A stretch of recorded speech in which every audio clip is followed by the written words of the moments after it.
Hi everyone, welcome back to the channel guys आज के video में हम रिवाइज करेंगे इनडायरेक्ट टैक्स का चैप्टर नंबर 10 जो कि बात करता है about tax invoice, debit note and credit note. Sir फटाफट से समझ लेते हैं क्या होता है। देखो सर, टैक्स इनवॉइस एक ऐसा डॉक्यूमेंट होता है जो कि ना एक रजिस्टर्ड सप्लायर जब किसी भी रेसिपिएंट को माल सप्लाई करता है, ठीक है, तो उसको जो इनवॉइस देता है ना कि भाई आपने मुझे इतने रुपए का पेमेंट कर दिया एंड मैंने आपको ये माल दे दिया, वो एक मतलब प्रूफ के जैसे काम करता है। ठीक है, प्रूफ मेरे लिए कि अगर मैं रेसिपिएंट हूं तो मेरे लिए प्रूफ होगा कि मैंने आपको पेमेंट किया था। आपके लिए प्रूफ होगा कि भाई एक डिमांड डॉक्यूमेंट जैसा काम करेगा कि आप एज अ सप्लायर मुझे वो इनवॉइस रेज करके बोल सकते हो कि तुम्हें मुझे इतना पैसा अभी पे करना बाकी है। समझ लो, मैं अगर एक रेसिपिएंट हूँ, ठीक है, मैं एक रजिस्टर्ड इंसान हूँ, मैंने कोई सामान मेरे बिजनेस पर्पस के लिए खरीदा है, मुझे अगर उस पर आईटीसी लेना है तो the foremost important thing will be मेरे पास इनवॉइस होना चाहिए। तो इनवॉइस बहुत ज़्यादा इंपॉर्टेंट है। इनवॉइस में क्या क्या चीज़ें होती है, क्या क्या चीज़ें होनी चाहिए, ठीक है, वो सारी चीज़ों के बारे में अपन इस चैप्टर में बात करने वाले हैं। तो सर ये कमर्शियल डॉक्यूमेंट होता है जो कि इशू किया जाता है by the supplier to the recipient, ठीक है, ये बताते हुए कि क्या गुड्स और सर्विसेज हमने आपको सप्लाई करी है, कितनी क्वांटिटी में करी है, उसका क्या प्राइस था एंड उस पर अकॉर्डिंगली कितना टैक्स लगा है और कौन सा टैक्स लगा है। पर्पस क्या है? ट्रांसपेरेंसी इंश्योर करना, acts as a proof of supply कि हमारे और तुम्हारे बीच में सप्लाई हुआ है and it is required for claiming the input tax credit. Sir बात कर ले सीजीएसटी एक्ट की तो सेक्शन 31 इसको गवर्न करता है, ठीक है। इसका इंपॉर्टेंस क्या है? आईटीसी क्लेम करना है, इनवॉइस लगेगा, ठीक है। It acts as a payment demand document कि भैया अगर सामने वाले से पेमेंट डिमांड करना है आप इनवॉइस दे देना, ठीक है। And it also acts as a evidence of the tax payment, ठीक है, भाई हमने पेमेंट कर दिया है, उसका ये invoice is the tax payment evidence, ठीक है सर। इसके अलावा सीजीएसटी एक्ट में सेक्शन 31 से सेक्शन 34 इसके बारे में बात करता है, रूल 46 से 55A बात करता है and similar provisions of SGST act भी इनवॉइस के ऊपर अप्लाई होते हैं। अगर कुछ रेलिवेंट डेफिनेशंस की बात करें तो भाई क्रेडिट नोट और डेबिट नोट तो अपन आगे पढ़ने ही वाले हैं। कंटिन्यूस सप्लाई ऑफ सर्विसेज आपको पता है, ठीक है, पीरियोडिक पेमेंट्स अपने को इट रिक्वायर्स पीरियोडिक पेमेंट। आप एक over a period of time supply करते जाते हो और सामने वाले से पीरियोडिक पेमेंट लेते जाते हो। सप्लाई ऑफ सर्विसेज में भी ऐसा ही है, कंटिन्यूस या कॉन्करेंट रिकरेंट बेसिस पे आप सर्विसेज देते हो, ठीक है। एंड आपका जो अंडर कॉन्ट्रैक्ट मतलब जो आप सर्विस देने का कॉन्ट्रैक्ट की हो कम से कम 3 महीने का होना चाहिए with periodic payment obligations and regular intervals पे पेमेंट होते रहने चाहिए। जो आपके डॉक्यूमेंट्स है it should be in writing, printed होना चाहिए या फिर इलेक्ट्रॉनिक रिकॉर्ड्स में होना चाहिए as per the IT act of 2000। Exempt supply की अगर बात करूं यानी कि निल रेट या होली एग्जेम्प्ट सप्लाई, ठीक है, वो होता है, आपको एग्जेम्प्ट सप्लाई पता ही, अपन ने पहले भी पढ़ा था। Tax invoice is refer to section 31, मतलब अपन 31 में पढ़ने वाले हैं टैक्स इनवॉइस क्या होता है। क्वार्टर का मतलब कंसेक्यूटिव 3 कैलेंडर मंथ्स का जो पीरियड होता है वो क्वार्टर होता है। Return is required to be filed under the GST law, मतलब it's kind of a statement कि हमने इतनी सप्लाई करी थी या हमने इतना आईटीसी क्लेम किया था, जो भी मतलब अलग अलग तरीके के रिटर्न्स होते हैं, राइट। अब बात कर लेते हैं सर सबसे पहले अपन टैक्स इनवॉइस की। सेक्शन 31 बोलता है tax invoice shall be issued by registered person जो कि गुड्स, टैक्सेबल गुड्स और सर्विसेज या फिर दोनों सप्लाई कर रहा है। ऐसा जो टैक्स इनवॉइस होगा it shall show the prescribed particulars, ठीक है। अब सबसे पहले तो टाइम लिमिट समझ लो कब तक आप इनवॉइस इशू कर सकते हो। तो time limit of issuing the invoice ये आपने पहले भी टाइम ऑफ सप्लाई के चैप्टर में पढ़ा था, बट एक क्विक रिवीजन देख लो। सबसे पहले जनरली अगर गुड्स के केस में मूवमेंट इन्वॉल्व है तो बिफोर और at the time of removal, movement involve नहीं है तो बिफोर और at the time of delivery.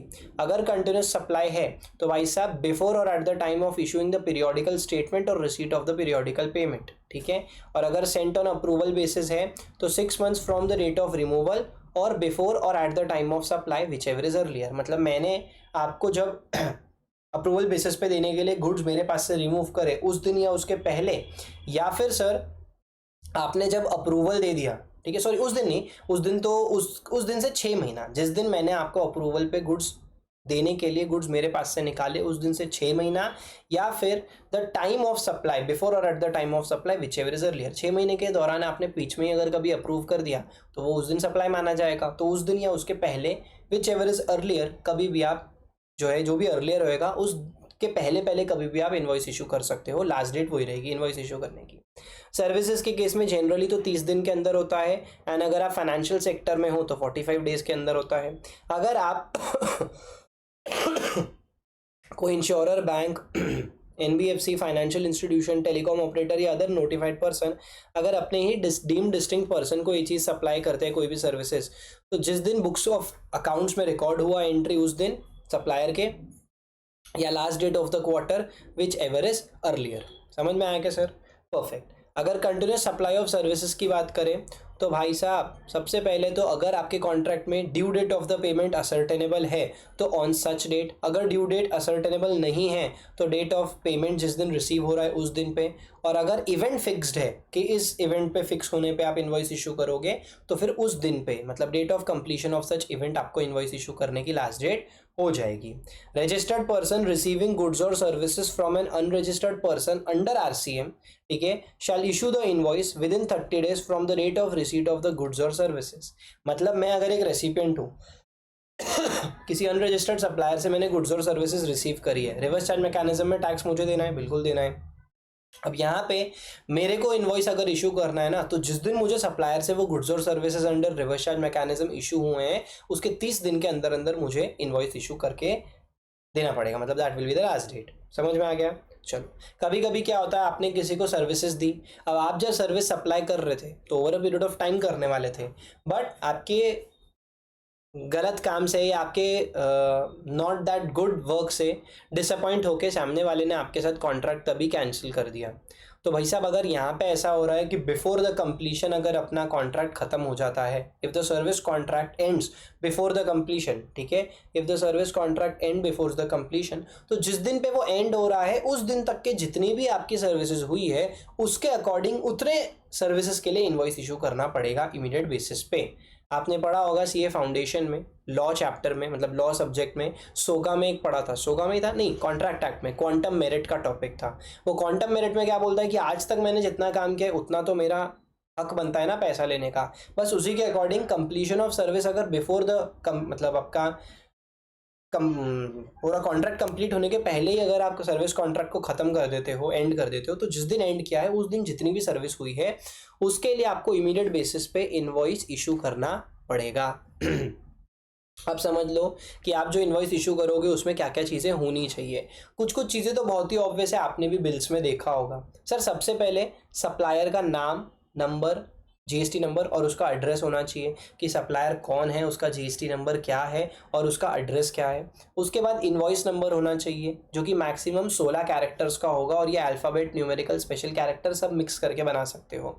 आपने देखा होगा इनवॉइस वाले ऐसे बहुत बार क्या लिखते हैं वो लोग इनवॉइस में, इस तरीके से इनवॉइस नंबर लिखते हैं, जैसे INV, ठीक है, 2025-1।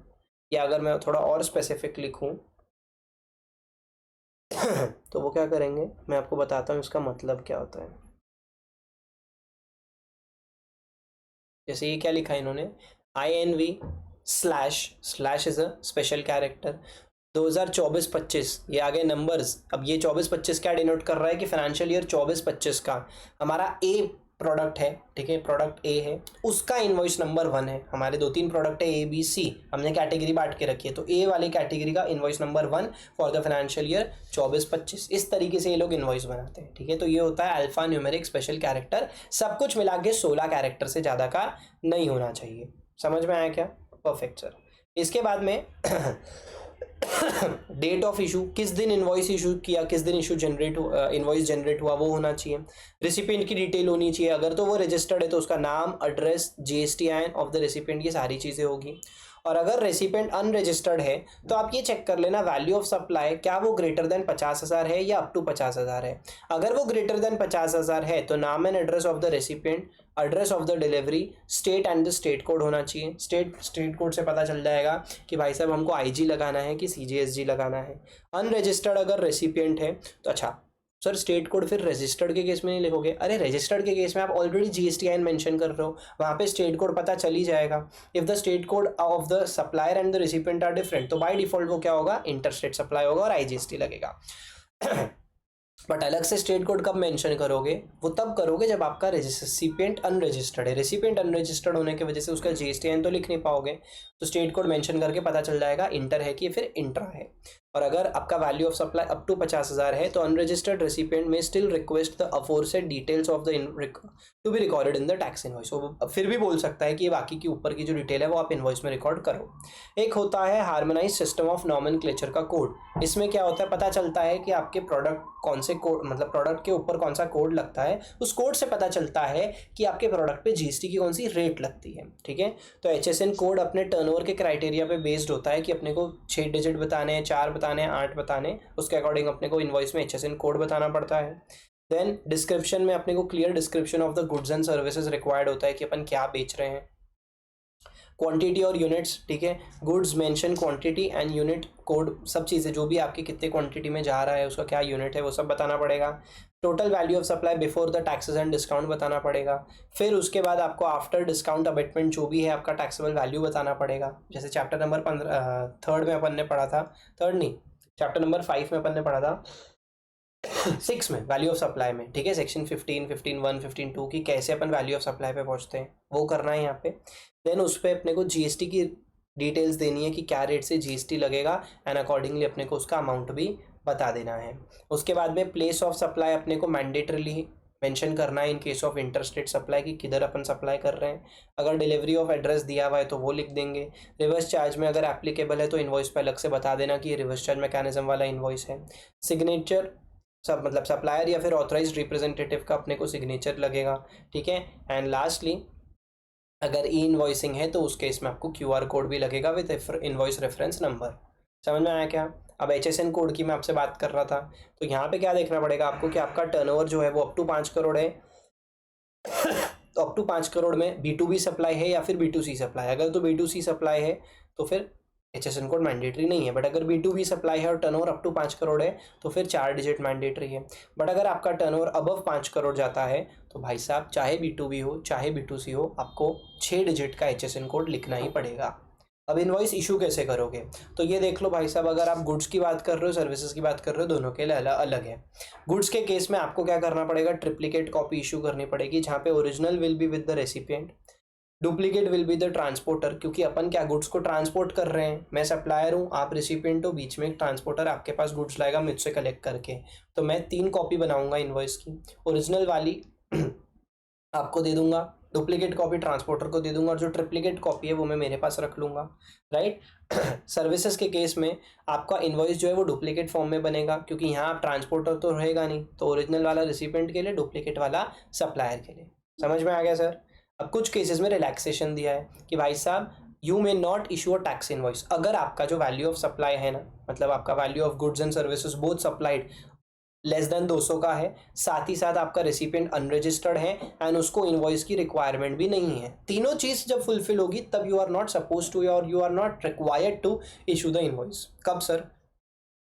सबसे पहला आपका जो इनवॉइस का वैल्यू है इट इज लेस देन 200 रुपये, आपका रेसिपिएंट जो है साथ ही साथ वो अनरजिस्टर्ड है and also he does not require such invoice. जब ये तीनों चीज़ फुलफिल हो जाएगी देन इन दैट केस आपको रिलैक्सेशन मिल जाएगा इनवॉइस इशू करने से। लेकिन याद रखना यहाँ पे आप एक एक इनवॉइस इशू ना करके consolidated tax invoice for all such supplies at the closure of the each day in respect of such supplies issue कर सकते हो, except for cinema ticketing services in multiplex. क्यों सर?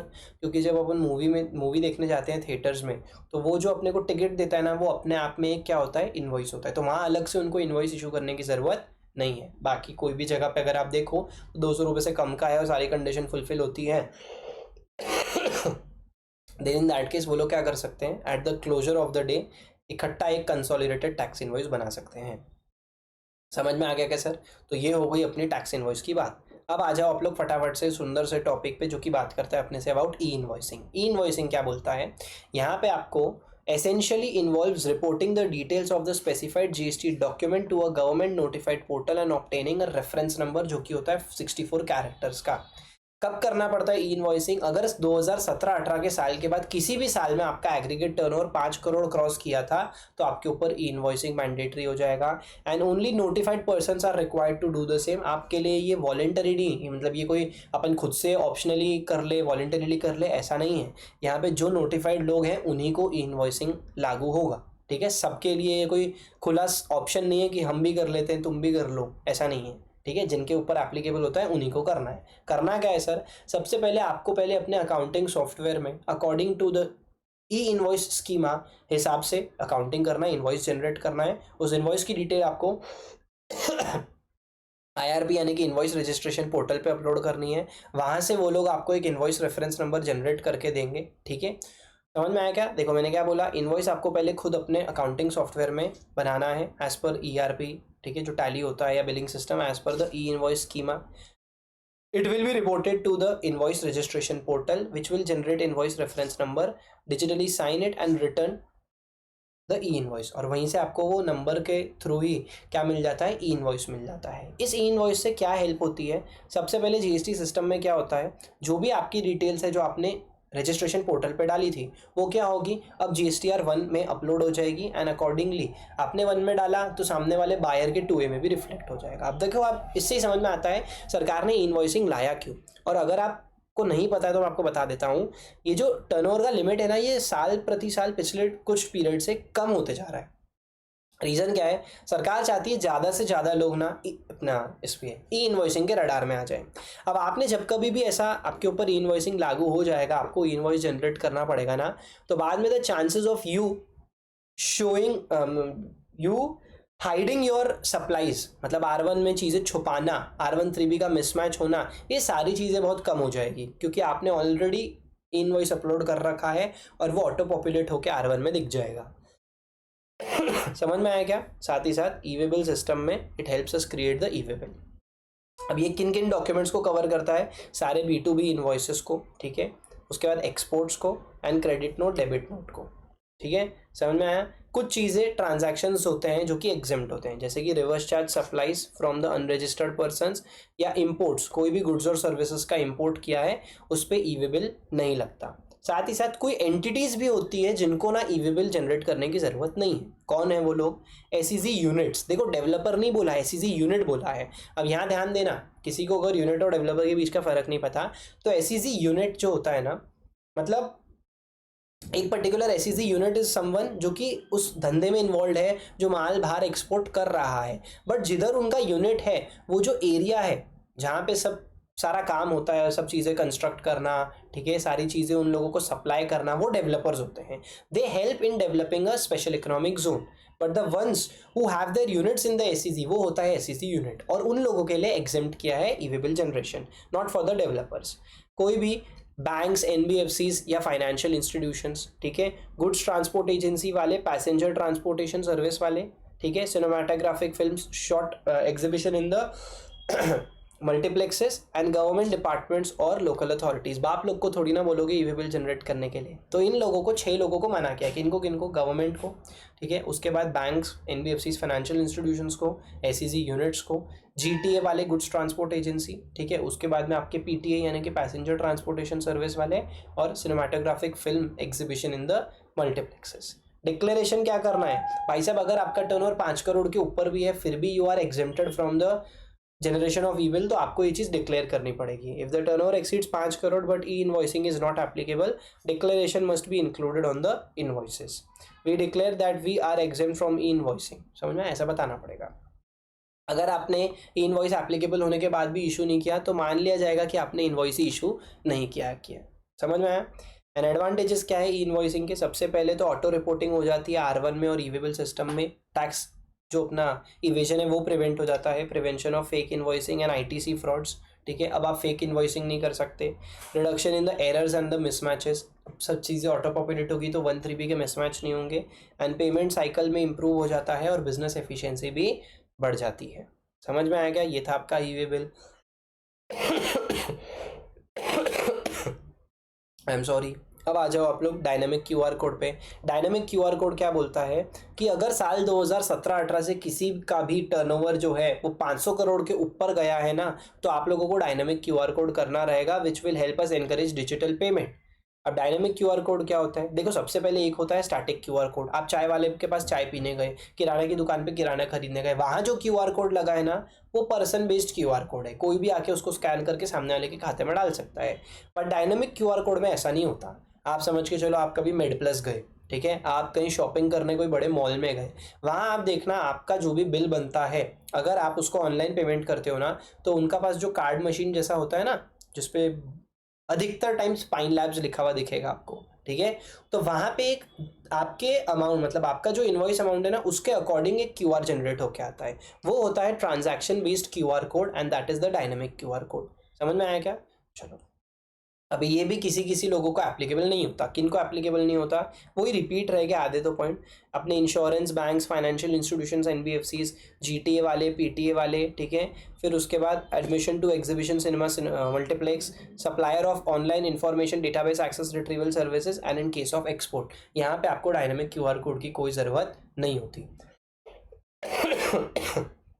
एक important point, supply to unique identity holder, unique identity number holder is also considered as a B2C supply. Invoice to the recipient outside India but place of supply in India. यहाँ पे क्या हो रहा है, आपका recipient बाहर है but place of supply in India है। Amount to be received in forex in case of supply services, even though not an export, still no need of dynamic QR code. अभी ये एक्सपोर्ट नहीं है but फिर भी यहाँ पे dynamic QR code की ज़रूरत नहीं है। समझ में आया क्या? क्लियर है? चलो, परफेक्ट। इसी के साथ आ जाओ फटाक से रिवाइज टैक्स इनवॉइस और कंसोलिडेटेड टैक्स इनवॉइस पे। रिवाइज टैक्स इनवॉइस कब इशू होता है? सर, जब मान के चलो आपका रजिस्ट्रेशन पीरियड था, ठीक है, आपको आप जब लायबल हुए रजिस्ट्रेशन के लिए, ठीक है, लायबल हुए और उसके 30 दिन में आपने अप्लाई कर दिया, तो आपका इफेक्टिव डेट ऑफ रजिस्ट्रेशन कब से माना जाएगा? The date on which you became liable. But तब से लेके जिस दिन आपको सर्टिफिकेट मिलता है, ये जो बीच के सप्लाईज हैं, इसका तो आप इनवॉइस इशू कर नहीं पाए होगे, ठीक है, क्योंकि आप तब आपके हाथ में नंबर नहीं था। तो अब इसका आप क्या कर सकते हो, within 1 month from the date of, within 30 days जब आपको मिल जाता है सर्टिफिकेट, उस 30 दिन के अंदर अंदर, नहीं, I guess within 1 month, हाँ, within 1 month from the date of you receiving the certificate, आप इसका रिवाइज टैक्स इनवॉइस इशू कर सकते हो। देखो sir, when a person is granted registration with effect from the date earlier than the date of the issuance of the certificate of incorporate, certificate of registration certificate, तब आप issue करते हो revise tax invoice. Purpose क्या है? To invoice the issue the invoice for the supplies made during the period between the effective date of registration and the date of issuance of certificate. Time limit क्या है? Within 1 month from the date of issuance of the certificate. Mandatory है क्या बनाना? The words revised invoice must be prominently displayed. And eligibility क्या है? अगर ये तभी एलिजिबल होगा जब आपने लायबल होने के 30 दिन के अंदर अप्लाई करा था, वरना तो आपका इफेक्टिव डेट ऑफ रजिस्ट्रेशन ही the date on which you receive the certificate आता है, वो होता है। समझ में आया? जैसे कि एग्जांपल, 3 सितंबर को लायबल हुए, 29 सितंबर को आपने अप्लाई कर दिया, सर्टिफिकेट 6 अक्टूबर को मिला, तो ये जो 3 अक्टूबर से 6 अक्टूबर के 3 सितंबर से 6 अक्टूबर के बीच के जो आपके सप्लाईज थे, इसका आप 1 month from 6 October in revise tax invoice issue कर सकते हो। समझ गए? चलो अब आ जाओ। अब यहाँ एक और एक चीज़ ध्यान रखना, जो आपका रिवाइज टैक्स इनवॉइस है वो आप कैसे इशू करोगे? तो देखो, आप पहले देख लो कि आपका जो सप्लाई है वो इंट्रा स्टेट है या इंटर स्टेट है। मैं सिर्फ B2C ट्रांजैक्शंस की बात कर रहा हूँ। B2B के लिए तो इंडिविजुअली जैसे नॉर्मल एक एक सप्लाई का इनवॉइस इशू होता है वैसे ही होगा। बट अगर आप B2C ट्रांजैक्शन की बात कर रहे हो तो उसमें 2 चीज़ हो सकती है, या तो इंट्रा होगा या इंटर होगा। अगर तो वो इंट्रा हुआ ना, उसकी वैसे भी कुछ खास इज्जत नहीं होती, single consolidated revise tax invoice issue कर देना।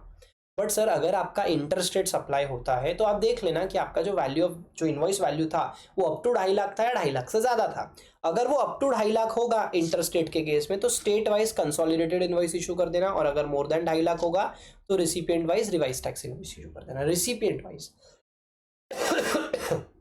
समझ गए? चलो अब आ जाओ एक छोटे से टॉपिक पे, bill of supply invoice cum bill of supply पे। बिल ऑफ सप्लाई कब इशू होता है? बिल ऑफ सप्लाई तब इशू होता है जब आप एक कॉम्पोजिशन रजिस्टर्ड पर्सन होते हो, ठीक है, by registered person supplying exempted और गुड्स और सर्विसेज और opting for the composition levy. क्या ये रिप्लेसमेंट होता है टैक्स इनवॉइस का? जी हाँ, बिल्कुल रिप्लेसमेंट होता है। क्या डिक्लेयर करना पड़ता है? कि हम एक कॉम्पोजिशन टैक्सेबल पर्सन है who is not eligible to collect tax on the supplies, ये मेंशन करना पड़ता है। साथ ही साथ टैक्स रेट और अमाउंट मेंशन करना पड़ता है क्या? नहीं, not mention in the bill of supply. QR code requirement required होता है बट अभी तक इसको इम्प्लीमेंट नहीं किया गया है। Invoice cum bill of supply की अगर बात करूं तो ये कब इशू होता है? जब एक रजिस्टर्ड पर्सन दोनों सप्लाई कर रहा है, टैक्सेबल गुड्स और सर्विसेज भी और एग्जेम्प्टेड गुड्स और सर्विसेज भी, टू एन अनरजिस्टर्ड पर्सन, तो वो क्या इशू करेगा? Invoice cum bill of supply, यानी कि combine tax invoice and bill of supply into a single document. He must comply with tax invoice के rules and bill of supply के rules, जो भी रूल्स है उसको इशू करने के, उससे वो फुलफिल करना चाहिए, कंप्लाई करना चाहिए। अगला टॉपिक आता है रिसीट वाउचर का। जब कभी भी आपको एडवांस मिलता है तो सामने वाले को इस चीज़ का एक कंफर्मेशन देने के लिए कि हाँ भाई हमने आपसे एडवांस पैसा लिया है, आप उसको इशू करते हो रिसीट वाउचर। ठीक है, when a registered person receives advance payment for any supply of the goods और services, to acknowledge the receipt of advance payment he will issue a receipt voucher, जिसपे अगर टैक्स रेट डिटरमाइनेबल नहीं है तो 18% applicable होगा, और अगर प्लेस ऑफ सप्लाई डिटरमाइनेबल नहीं है तो हमेशा इंटरस्टेट सप्लाई माना जाएगा। अब रिसीट वाउचर तो इशू कर दिया, एडवांस पैसा ले लिया, बट बदले में सप्लाई भी देना पड़ेगा। बट अगर मान के चलो आपने उसको सप्लाई नहीं दिया तो पैसा रिफंड करोगे, पैसा रिफंड करोगे तब आप इशू करोगे रिफंड वाउचर। यानी कि sir when advance payment is received, a receipt voucher is issued but no supply is made and no tax invoice is issued, क्या होता है sir, to refund the advance payment received आपको issue करना पड़ता है refund voucher. समझ में आ गया? आपने एडवांस पैसा रिसीव किया, आपने उसको रिसीट वाउचर इशू करा, आपने उसको वापस सप्लाई दिया नहीं, टैक्स इनवॉइस इशू किया नहीं, तो अब आप इशू करोगे उसको एक एडवांस अपना रिफंड वाउचर और उसको एडवांस वाला पैसा वापस दे दोगे। Right sir? Invoice and payment voucher साथ साथ कब जाता है? जब अपन recipient as a reverse charge mechanism में एज अ रिसिपिएंट अपन इनवॉइस इशू करते हैं। तो इनवॉइस तो इशू कर रहे हैं for the matter of claiming the ITC, right? But जो सप्लायर अनरजिस्टर्ड था उसको अगर मैंने पेमेंट किया तो मैं क्या इशू करूंगा? पेमेंट वाउचर की, देख साले मैं तेरे को पेमेंट कर रहा हूँ। हाँ, सप्लायर भी सामने से कर सकता है, कोई दिक्कत नहीं है, बट स्टिल क्या invoice issue. When the recipient is liable to pay tax under reverse charge mechanism under section 9394 and receives the supplies from an unregistered supplier, तो वो invoice issue करेगा, payment voucher भी issue करेगा। Invoice will be issued by the recipient on receiving supply from an unregistered supplier under reverse charge mechanism. In payment voucher will be issued by the recipient when making payment to an unregistered supplier. An invoice, if the supplier is registered, invoice will be issued by the supplier. समझ गए? चलो अगला topic आता है delivery चलान का। Delivery चलान क्या बोलता है? At times when at the time of removal of the goods quantity is not clear or the transaction is not a supply, delivery challan is issued and tax invoice is issued later on. कभी quantity नहीं पता तो अभी निकलते वक्त, goods निकलते वक्त क्या दे देते हैं? डिलीवरी चलान। बीच में जब हम सब चीज़ों से साथ थरो हो जाएंगे तो हम इशू कर देंगे टैक्स इनवॉइस। मैं गुड्स बेच नहीं रहा हूँ, मैं सिर्फ भेज रहा हूँ, ठीक है, बट मुझे पता तो सामने वाले को एक एक्नॉलेजमेंट तो रहना चाहिए ना कि भाई हाँ उसको मैंने गुड्स दिया है, वो इस चीज़ को मानता है, तो मैं इशू करता हूँ डिलीवरी चलान। देखो कब कब होता है? आपने सप्लाई किया है लिक्विड गैस का, ठीक है, where exact quantity at the time of removal is not known. Invoice issue ना करके आप क्या कर सकते हो? At the time of removal delivery challan दे सकते हो। आपने गुड्स को जॉब वर्क के लिए भेजा है, ठीक है, फर्दर कुछ और उस पर काम करने के लिए भेजा है, डिलीवरी चलान इशू कर सकते हो, सप्लाई तो कर नहीं रहे हो। आपने गुड्स को सेमी नॉकडाउन या फिर नॉकडाउन कंप्लीटली नॉकडाउन कंडीशन में दिया है तो इनवॉइस इशू होगा before the dispatch of the first consignment, लेकिन जो बाद में और सारे कंसाइनमेंट्स आएंगे उसके लिए आप डिलीवरी चलान इशू करोगे क्योंकि इनवॉइस तो पहले इशू हो चुका। अप्रूवल बेसिस पे आपने सप्लाई करा है बट अभी तक सप्लाई माना तो नहीं गया है ना, अभी तो अग्रीमेंट ही है, सेल ऑफ अग्रीमेंट ही है। तो जब मैं सेल ऑफ अग्रीमेंट में गुड्स आपको अप्रूवल बेसिस पे डिलीवर करता हूँ तो वहाँ पे मैं डिलीवरी चलान दूंगा और अगर ज़रूरत पड़ी तो ई वे बिल भी दे दूंगा। ई वे बिल अगर इंटरस्टेट हुआ, 50 किलोमीटर से ज़्यादा का डिस्टेंस हुआ तो ई वे बिल भी बना के दे दूंगा। बट इन्वॉइस कब देगा? इन्वॉइस तभी इशू होगा जब सप्लाई कन्फर्म होगा। समझ में आया? अभी कुछ केसेस में ना आप इनवॉइस की जगह पे कुछ और भी डॉक्यूमेंट्स यूज़ कर सकते हो, उसके बारे में बात कर लेते हैं।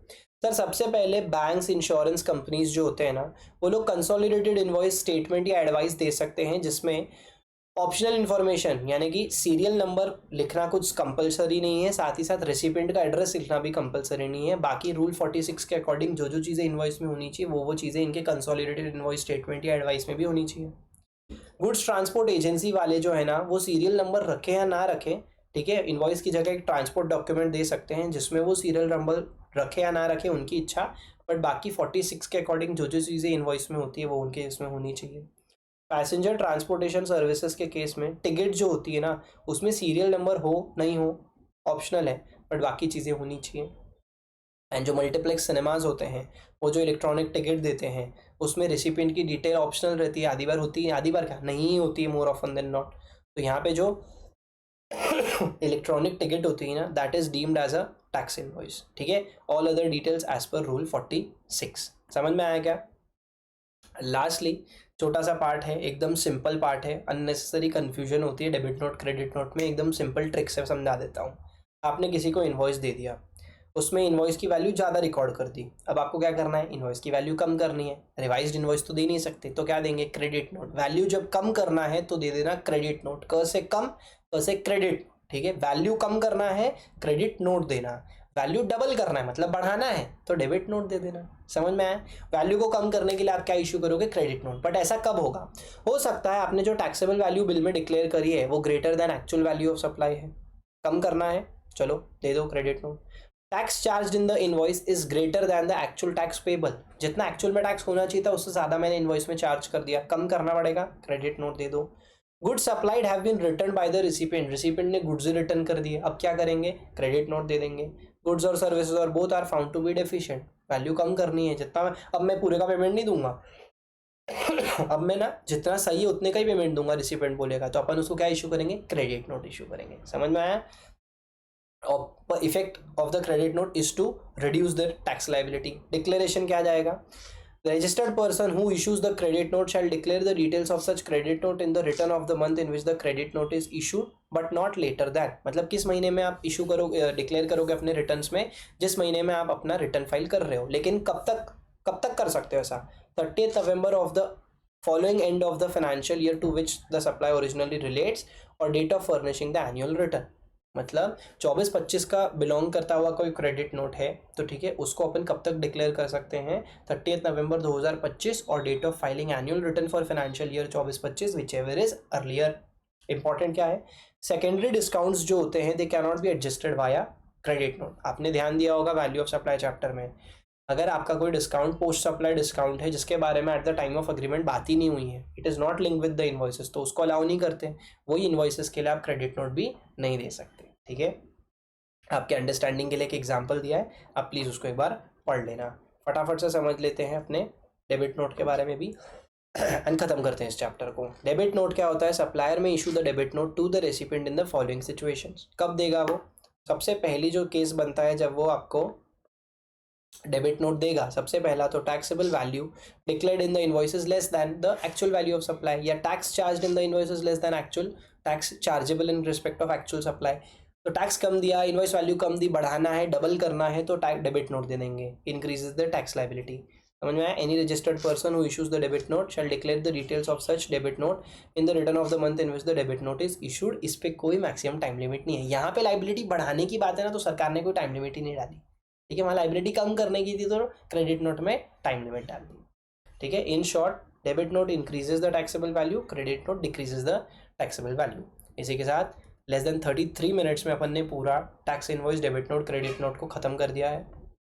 I hope this video was helpful for you. मेरा गला थोड़ा ख़राब है तो I am really sorry for the disturbing voice. ठीक है, बट एनीवेज बाकी सारी चीज़ें एकदम अच्छे से समझ में आ गई होगी आप लोग को। आपको पता है क्या करना है, आपको चैनल को सब्सक्राइब करना है, अगर नए हो तो सब्सक्राइब करने के बाद नोटिफिकेशन का बेल आइकन प्रेस करना है, वीडियो को ज़्यादा से ज़्यादा लाइक करना है, कमेंट करके बताना है कि वीडियो कैसा लगा, अपने फ्रेंड्स के साथ शेयर करना है। ठीक है, और फ्री ऑफ कॉस्ट नोट्स चाहिए तो वीडियो के डिस्क्रिप्शन बॉक्स में टेलीग्राम चैनल का लिंक दिया है, वहाँ से जाके आप एक्सेस कर सकते हो। मिलता हूँ आपसे बहुत ही जल्दी नेक्स्ट वीडियो में, तब तक के लिए बाय बाय।